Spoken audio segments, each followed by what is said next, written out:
AP news కి స్వాగతం. కాకినాడ జిల్లా పిఠాపురం శ్రీపాద శ్రీ వల్లభ మహాసంస్థానంలో శ్రీపాద శ్రీ వల్లభుడు జయంతి సందర్భంగా స్వామివారి రథోత్సవం కన్నుల పండుగగా జరిగింది. ముందుగా స్వామివారి మూలమూర్తికి విశేష పూజలు అర్చనలు నిర్వహించారు.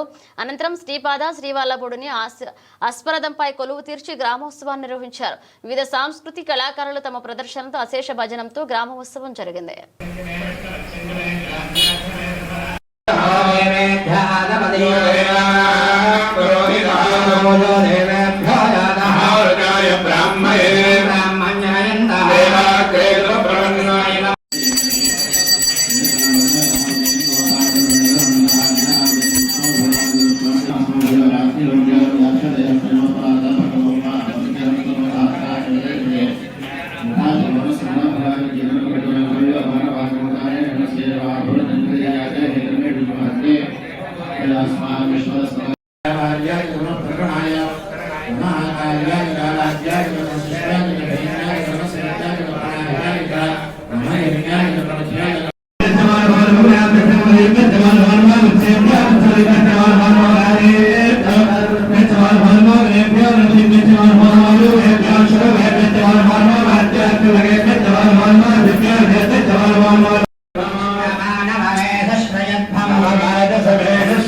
శ్రీపాద శ్రీ వల్లభ స్వామి జయంతి ఉత్సవం మరి మన పిఠాపురం శ్రీపాద శ్రీ వల్లభ మహాసంస్థానంలో ఈ జయంతి ఉత్సవాలు అనేవి అత్యంత వైభవంగా మరి సెప్టెంబర్ 1 నుంచి ఈ రోజు వరకు కూడా మరి నిర్వహించాము.